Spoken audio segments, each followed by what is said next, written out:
प्रयाग में गंगा, यमुना और सरस्वती जैसी 3 सबसे पवित्र और पूजनीय नदियों का दिव्य संगम होता है। इन नदियों के संगम में स्नान करने एवं संगम का जल ग्रहण करने से मनुष्य मुक्ति का अधिकारी बन जाता है और इसमें किंचित भी संदेह नहीं है। ब्रह्म पुराण में ब्रह्मा जी भी कहते हैं कि प्रयाग में सरस्वती जी अदृश्य रूप में आकर गंगा जी से मिलती हैं। इसलिए इस क्षेत्र को सरस्वती तीर्थ संगम भी कहा गया है। सरस्वती नदी के अदृश्य रूप से मिलने के पीछे भी एक पौराणिक कथा सुनने को मिलती है।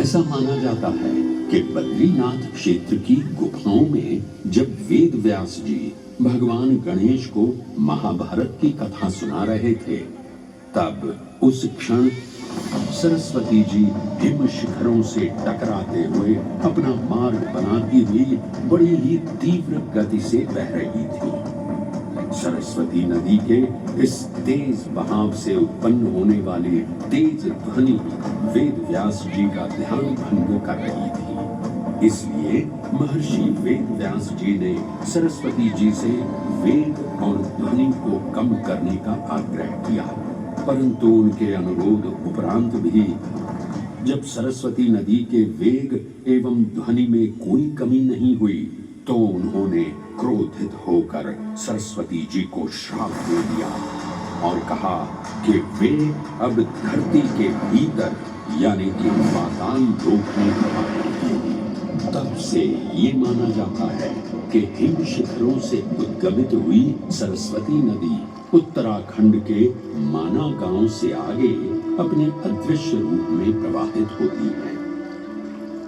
आगे चलकर यही अदृश्य रूपी मां सरस्वती प्रयागराज में गंगा एवं यमुना नदी से मिलकर त्रिवेणी संगम को पूर्ण करती है। ये प्रयाग नगरी पवित्रता का उद्गम है, जिसके अंश हमें वेदों एवं पुराणों में भी मिलते हैं, जिनमें वर्णित है सुरों असुरों द्वारा हुआ समुद्र मंथन।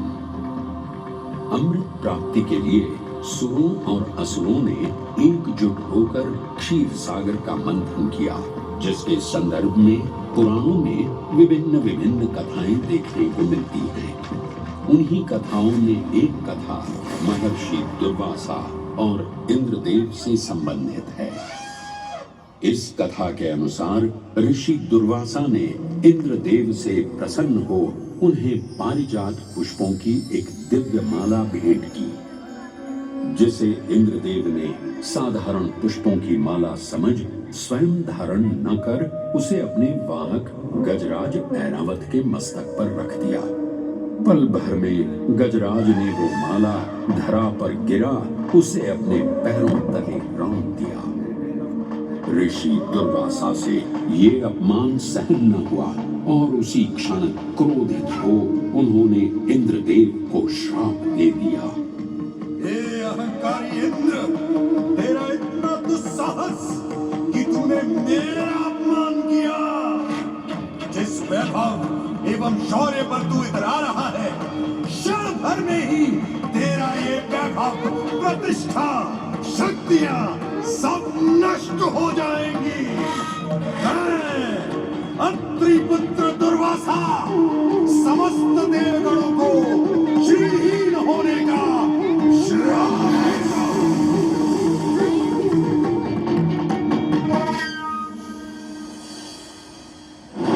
इस श्राप के परिणाम स्वरूप स्वर्गलोक से लेकर वैकुंठ धाम तक का सारा वैभव चला गया।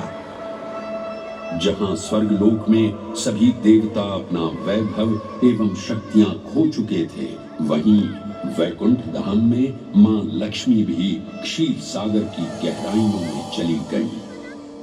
उनके जाते ही सृष्टि का संतुलन बिगड़ने लगा एवं असुर राजा बलि ने तीनों लोक अपने अधीन कर लिए।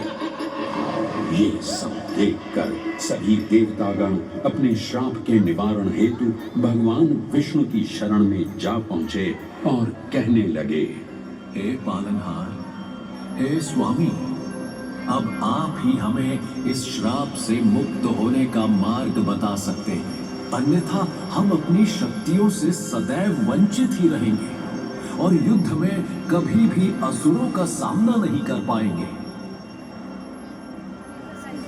हे देवराज, ऋषि दुर्वासा के श्राप से सभी देवतागण जीवन मृत्यु के काल चक्र में बंध चुके हैं।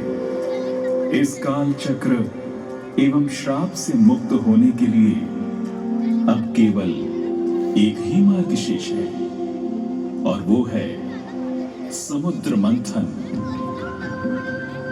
इस समुद्र मंथन से निकलने वाले रत्न ही आपके खोए हुए यश, वैभव और कीर्ति को पुनः स्थापित करेंगे। परंतु आपको इस मंथन के लिए असुरों के बल की भी आवश्यकता होगी, क्योंकि उनके बिना यह समुद्र मंथन संभव नहीं है। जैसी आपकी आज्ञा प्रभु, हम असुरों के साथ समुद्र मंथन करने के लिए तैयार हैं। देवताओं और असुरों ने एक मत होकर क्षीर सागर का मंथन करना स्वीकार किया। जहां मंदार पर्वत मथनी के रूप में आए तो वहीं वासुकी नाग को नेति की भूमिका मिली। भगवान विष्णु ने स्वयं कुर्म अवतार धारण कर मंदार पर्वत को उसका आधार प्रदान किया। क्षीर सागर को मथना शुरू किया गया और 14 रत्नों ने सबसे पहले हलाहल विष उत्पन्न हुआ। उस विष के प्रभाव को कोई भी देवता या असुर सहन करने में समर्थ नहीं थे। इस कालकूट विष से सृष्टि का विनाश हो सकता था। इसीलिए इस आपदा से बचाने स्वयं देवों के देव महादेव प्रकट हुए और उन्होंने इस विष का पान किया। ये सब देख मां पार्वती ने विष को भगवान शिव के कंठ तक ही रोक दिया।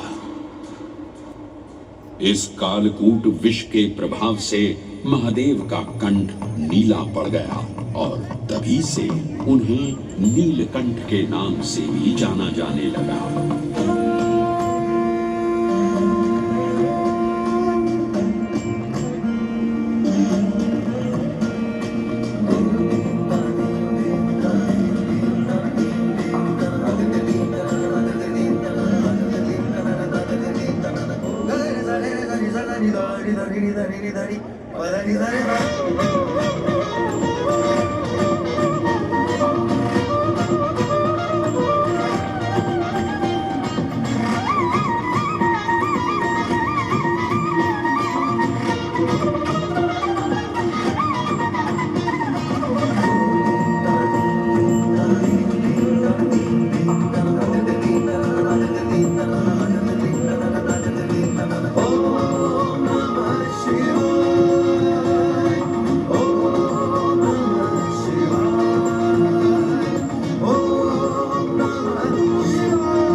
हलाहल के पश्चात समुद्र की गहराइयों से मां लक्ष्मी का आगमन हुआ, जिन्हें भगवान विष्णु ने वर्ण करके अपनी अर्धांगिनी बना लिया।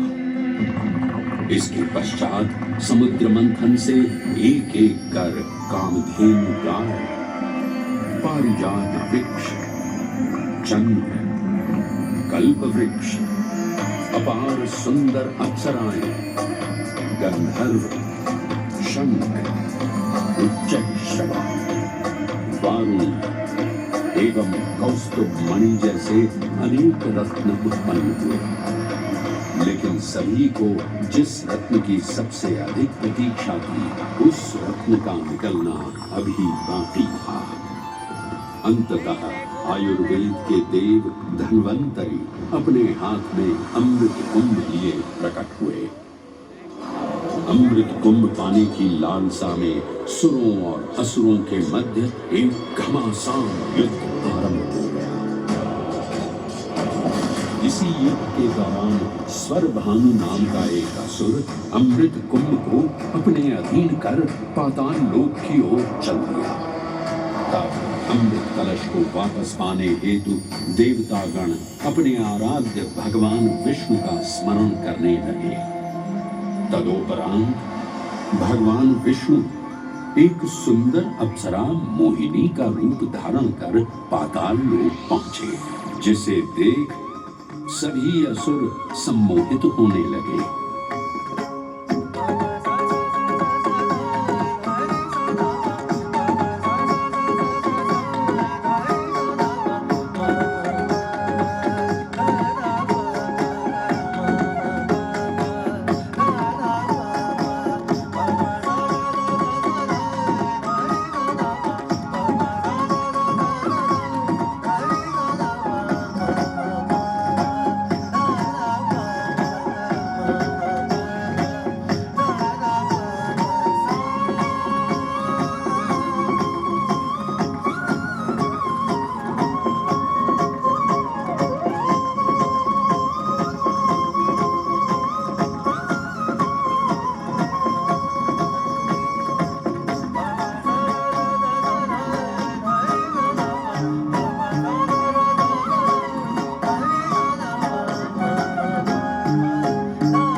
ये सुंदर अप्सरा कौन है?